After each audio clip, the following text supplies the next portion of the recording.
विषय हिंदी, कक्षा 8वीं।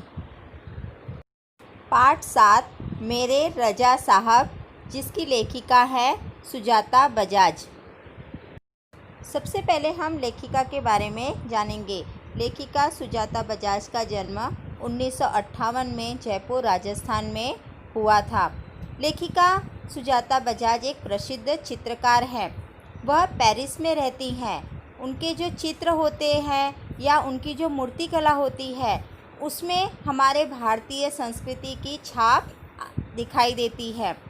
उन्होंने अपनी कला में ऐसी दुनिया का सृजन अर्थात रचना या निर्माण किया है जिसमें सादगी भी है, रंगीनी भी है, खुशी भी है और गम भी है। अर्थात उनकी कला में आपको जीवन के हर पहलू आसानी से देखने को मिलेंगे। प्रमुख कृतियाँ: सुजाता जी द्वारा बनाए गए गणेश जी की चित्र पर आधारित एक पुस्तक प्रकाशित है।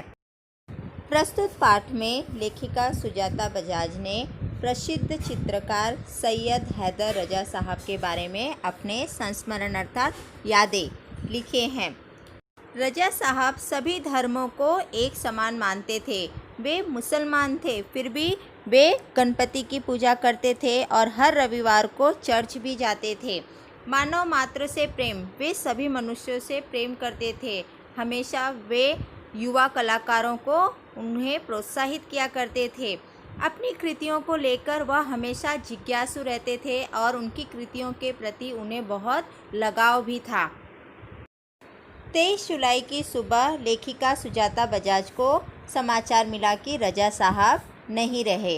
यह समाचार सुनते ही लेखिका के मानस अर्थात मन, पटल का अर्थ होता है पर्दा या परत, पर यादों की कतार सी लग गई। लेखिका ने जैसे ही रजा साहब के मरने की खबर सुनी, उसके मन में रजा साहब से जुड़ी सारी यादें एक एक करके याद आने लग गई। उन्हें याद आया कि अभी पिछले ही फरवरी की तो बात थी, मैं अपनी गणपति प्रदर्शनी के लिए दिल्ली गई हुई थी। एक दिन लेखिका सोच रही थी कि इस बार जब उसकी प्रदर्शनी अर्थात किसी भी चीज़ की नुमाइश के उद्घाटन के अवसर पर रजा साहब अपनी व्हील चेयर पर बैठकर जरूर आएंगे। लेकिन उस रात एक अनहोनी हुई। उनके सपने में रजा साहब आए। उन्होंने लेखिका को उठाया और उनसे कहा कि मैं अब जाने वाला हूँ, तुम मुझसे मिलने आओ। और उन्होंने रजा साहब ने लेखिका को उसके शो के लिए ढेर सारी शुभकामनाएं भी दी। रजा साहब लेखिका के सपने में आकर उनसे यह कहा कि अब मेरा अंतिम समय आ गया है, मैं इस दुनिया से अब जाने वाला हूँ, तुम मुझसे मिलने आ जाओ। तब वह समाचार सुनते ही वह दौड़ी दौड़ी अस्पताल पहुँची। जब वह अस्पताल पहुँची तो उसने रजा साहब के हाथों को छुआ तो सिर्फ उनकी सांसें चल रही थी। वह उनसे मिलकर अलविदा कहकर लौट आई। रजा साहब अपने धर्म के साथ साथ हिंदू और ईसाई धर्म को भी मानते थे। उनके स्टूडियो में गणपति की मूर्ति, क्रॉस, बाइबल, गीता, कुरान, उनकी माँ की एक फ़ोटो, गांधी जी की आत्मकथा पर आधारित एक पुस्तक और भारत से लाई हुई कुछ मोगरे की सूखी मालाएं सभी देखने को मिलती थी। वे गणेश जी की भी पूजा करते थे और हर रविवार को सुबह चर्च भी जाते थे। अर्थात वह अपने धर्म के अलावा सभी धर्मों को भी मानते थे।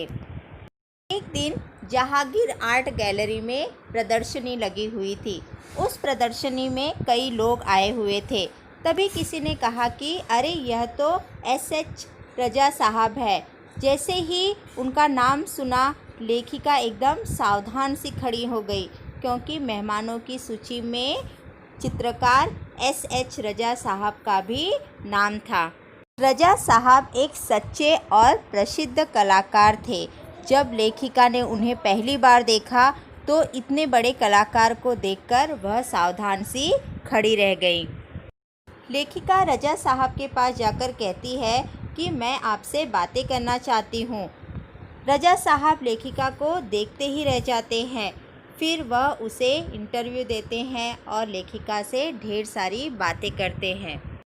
रजा साहब लेखिका से पूछते हैं कि आप और क्या क्या करती हैं। तब लेखिका रजा साहब से बताती है कि मैं एक कलाकार हूँ और मैं पेंटिंग करती हूँ। वह तुरंत खड़े हो जाते हैं और लेखिका से कहते हैं कि चलो मैं तुम्हारा काम देखना चाहता हूँ। लेखिका बड़े सोच में पड़ जाती है क्योंकि उसकी सारी पेंटिंग पुणे में रहती है। वह रजा साहब से बताती है कि मेरी सारी पेंटिंग तो पुणे में है। तब रजा साहब कहते हैं कि चलो हम पुणे चलेंगे। तब वह ताज होटल के सामने से टैक्सी लेते हैं और सीधा पूना पहुंचते हैं। वहां पर वह उसकी पेंटिंग देखते हैं और फिर उनसे कहते हैं कि तुम्हारा भविष्य बहुत ही उज्जवल है, तुम्हें अपनी पेंटिंग को लेकर पेरिस आना होगा।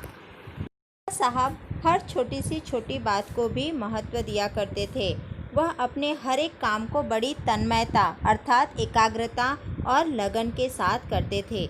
जब उनकी पेंटिंग बिक जाती थी तब उसको पैकिंग करने के काम में भी उनकी बहुत रुचि अर्थात दिलचस्पी हुआ करती थी। वह पेंटिंग को पैकिंग करने का काम भी खुद करते थे। कोई अगर उनकी मदद करने आता तो वह उसकी मदद भी नहीं लेते थे।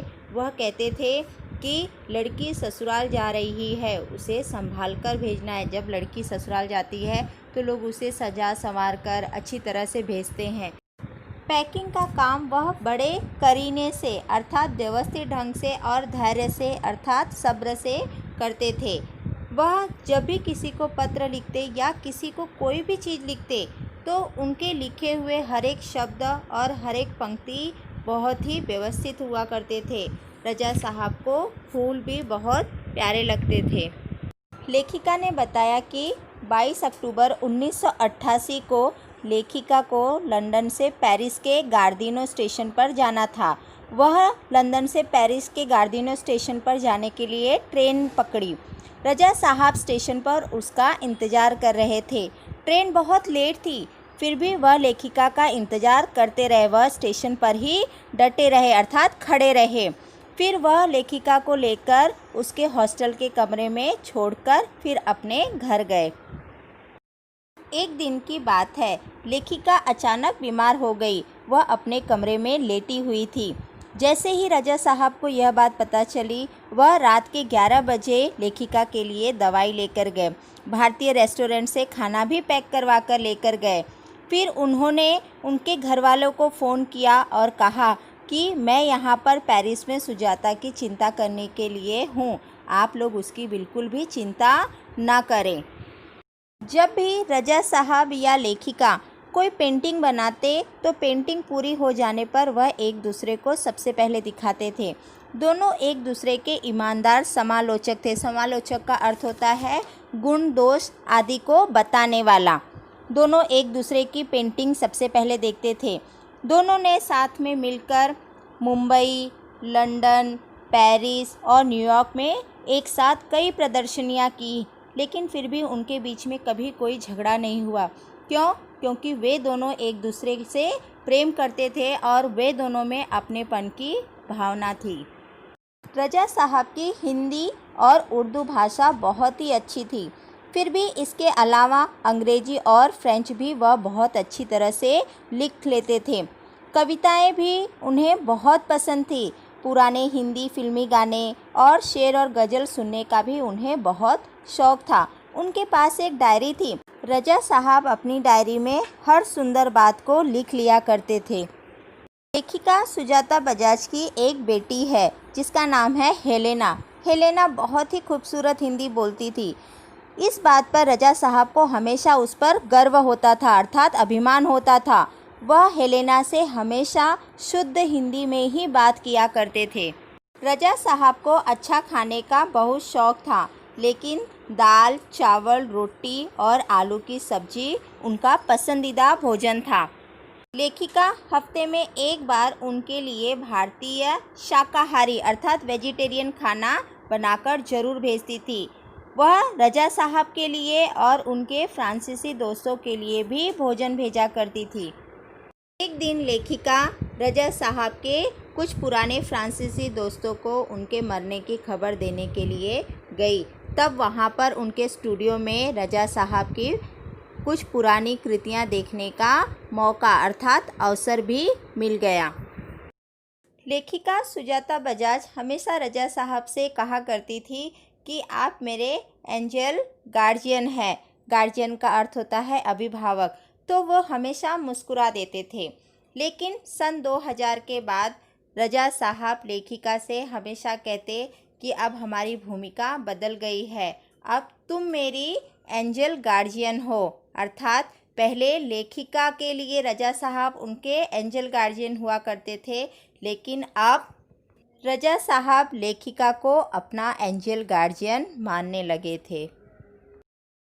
इस पाठ में हमें एक सच्चे कलाकार के दर्शन होते हैं। आशा करती हूँ कि आपको यह पाठ अवश्य समझ में आ गया होगा। धन्यवाद।